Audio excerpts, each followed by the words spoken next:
Now, I've told a few people that I kind of was dreading this week's Torah portion. Let me describe for you the story about Korach in chapter 16 in the book of Numbers. Korach was a respected member of the community, a Levite. And we don't know much else about him, but it seems likely that he had issues which caused him to despise Moses and Aaron.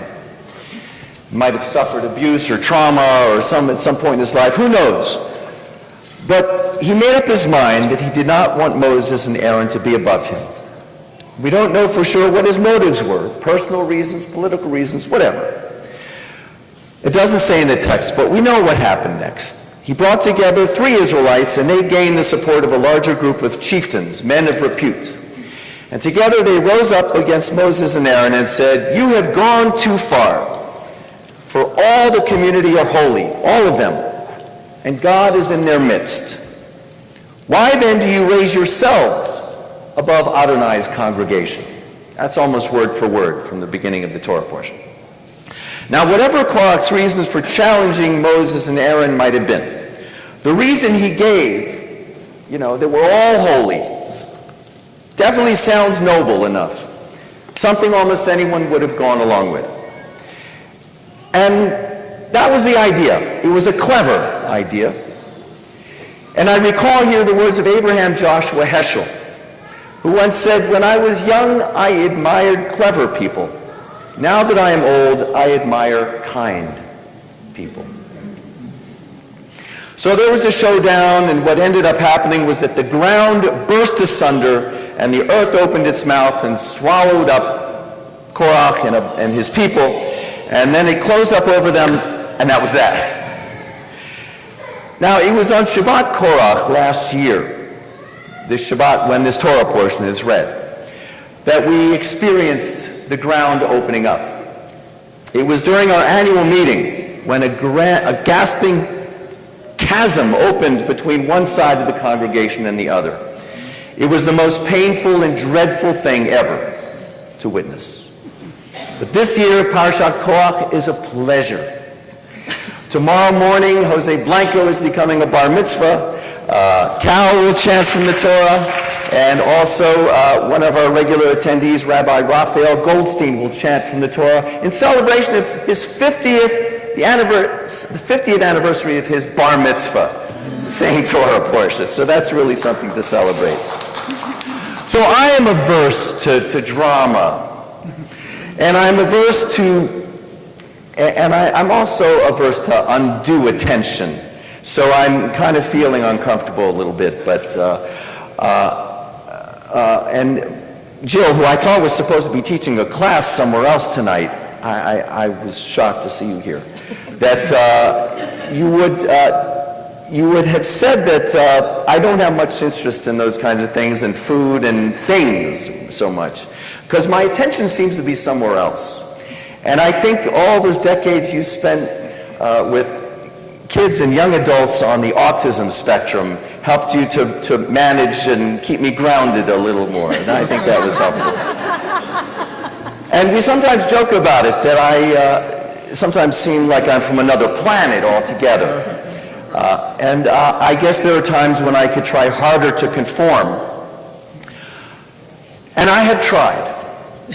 But I'm not sure that's what I want on my epitaph, that he conformed really well, It reminds me of a story I shared in Joseph's Table last week about Reb Zusia, the chassid, a disciple of a student of the Baal Shem Tov, an early Hasidic master who was very, very humble. And on his deathbed, he was crying, he was weeping, and his followers said, "Why should you have any regrets? You were like Abraham. You were so, generous and hospitable, truly a patriarch. And you were like Moses, a great leader." And he said, "I'm not worried about God asking me on my deathbed, why was I not more like Abraham, or why was I not more like Moses? I'm afraid that God's going to ask, why weren't you more like Zusia?" And so I might as well be myself. And over the course of my life, The truth is, I came to admire and identify most, not with movie stars and athletes and the titans of commerce and industry. For whatever reason I can't explain, I came to admire and identify most with mystics and saints and yogis, prophets, philosophers, rabbis, and Hasidim. Reb Zusia was certainly one of them.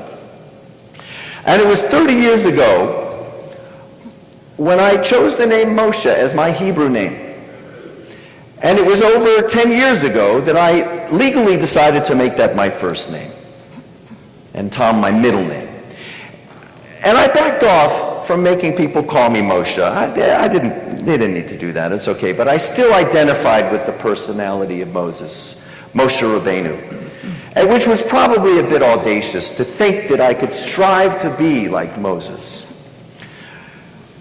I've tried to let that go over the past year.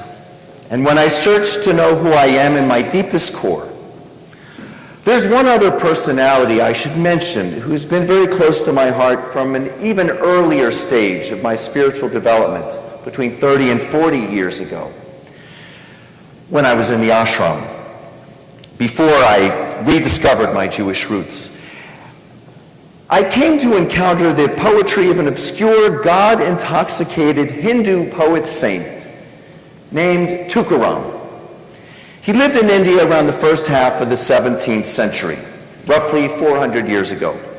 And most people have heard of the mystical Sufi poet Rumi. How many have heard of Rumi? Yeah, a lot of people.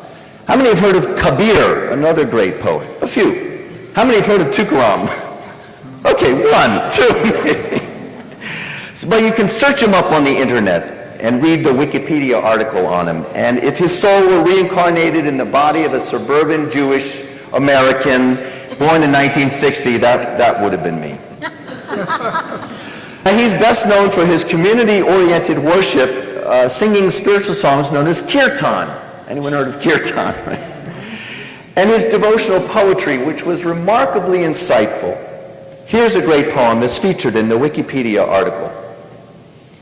I could not lie anymore.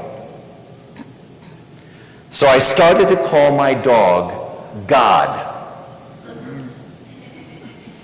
First he looked confused.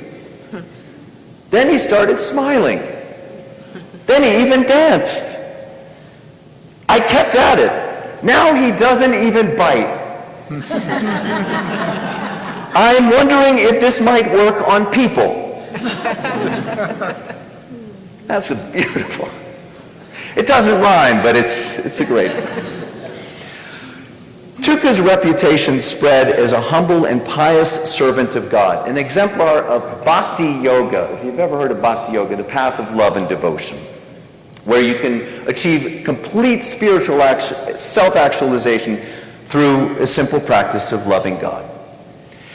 But he was also a religious reformer who championed the rights of women and people who faced discrimination due to the caste system. He even ended up as the spiritual advisor of a king in the 17th century India, West Central India. He was greatly admired as well by Mahatma Gandhi.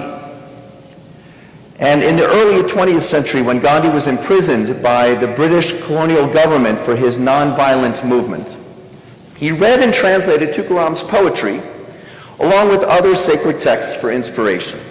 And here's a bit of his translation of another poem.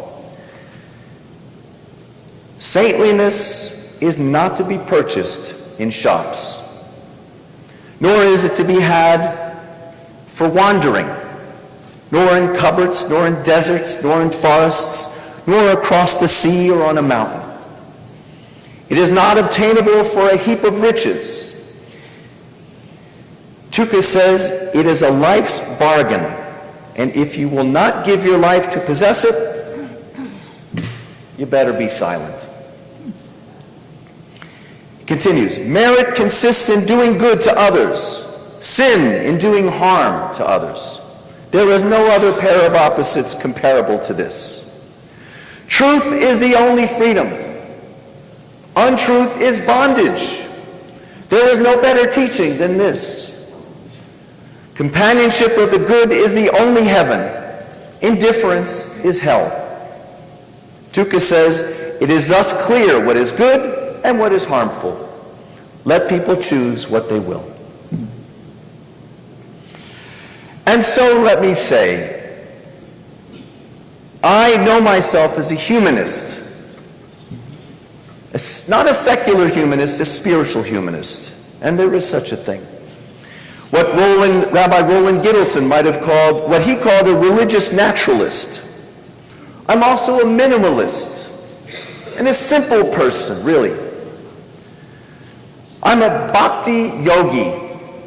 I'm a simple, pious chassid.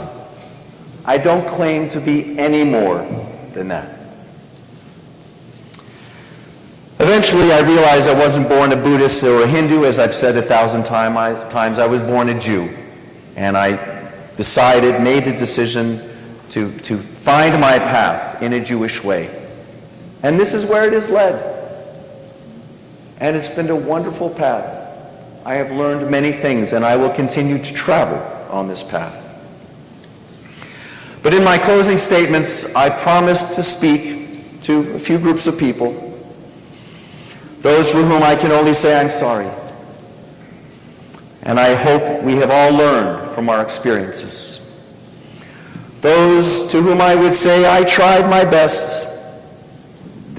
We have a beautiful thing here. And we tried to draw you in.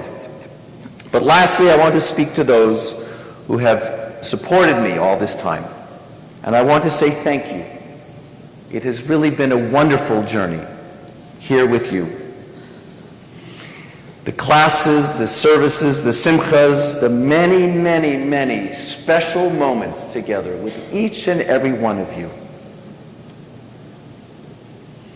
I will always cherish and remember them. So people will remember me as they will.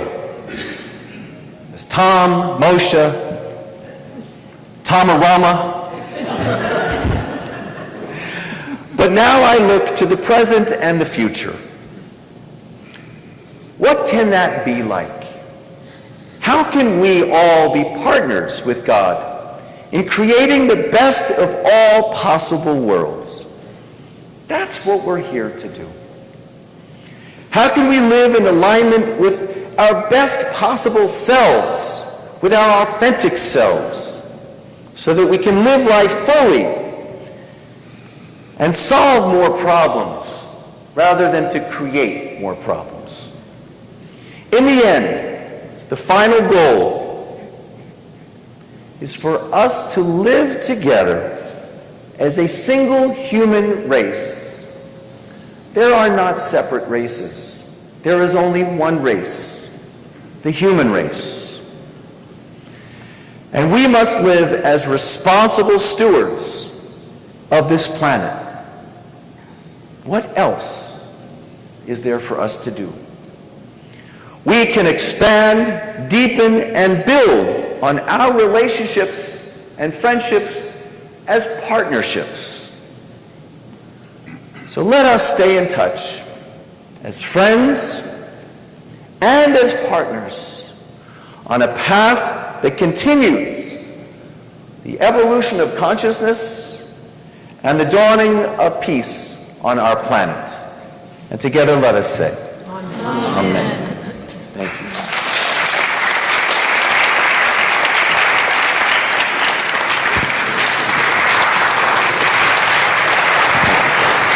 Thank you.